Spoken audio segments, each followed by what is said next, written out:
Despite the loss of Paul James, Rutgers in good shape at running back heading into 2016. We bring in Scott Logan from On the Banks to talk about some Rutgers football.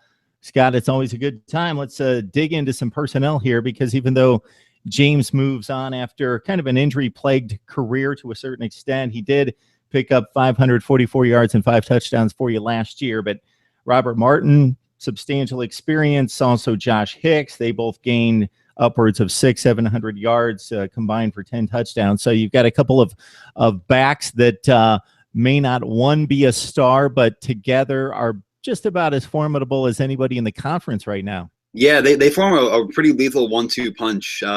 They've both shown flashes of greatness. Robert Martin, from what I've seen and heard, is probably going to be the #1 guy this year, depending. That could always change in summer camp, but I'd say right now he's the guy to watch out for. But Hicks, a true athlete, very quick. I think he's going to have a great year too. And that 1-2 punch could be something to contend with in the Big Ten. So Scott, is it that simple of a breakdown that Martin gives you the power and Hicks the speed, or is it a little bit more complex than that? We saw the last coaching staff would really play the hot hand. It wasn't so much a power or speed matchup concern. It was whoever was getting more yards. But I think this year, just based on what I've seen and heard so far, I think Martin's going to be that #1 guy. He's going to be the first down back. And then we could see Hicks on a lot of drives. He's going to be a big guy on certain plays, especially in the new offense. I think it could go either way. We could see either guy emerge as the leading rusher. But ultimately, it's a good problem to have when you have 2 running backs that talented.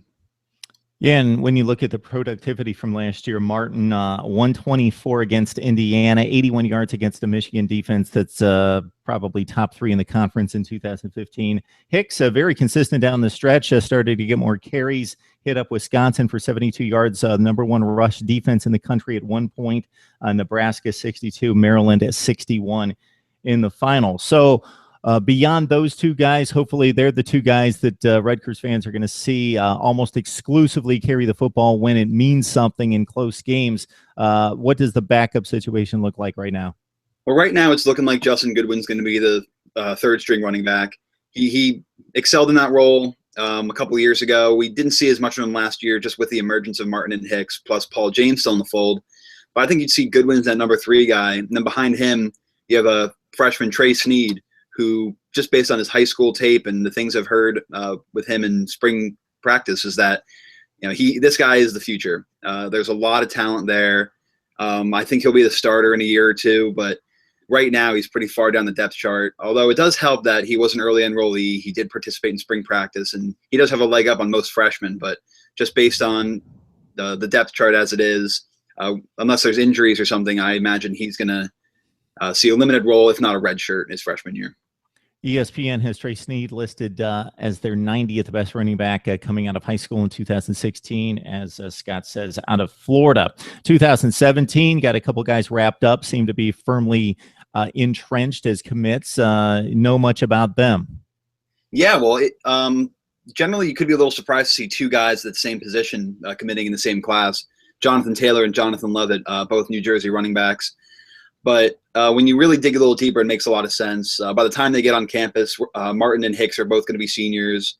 So you got to start to build towards the future. You could have that 3-headed running attack of Sneed and the 2 guys coming in the 2017 class. And, that could be something you can build on in years from now, especially if Sneed redshirts as a freshman. Then you got those guys for 4 years. Rutgers with a lot of work to do to catch up to the big boys in the Big Ten East, but it appears that running back that they can play with just about anybody in the conference. Scott Logan from On the Banks helping us out with Rutgers football. Appreciate it, Scott. Thanks for having me.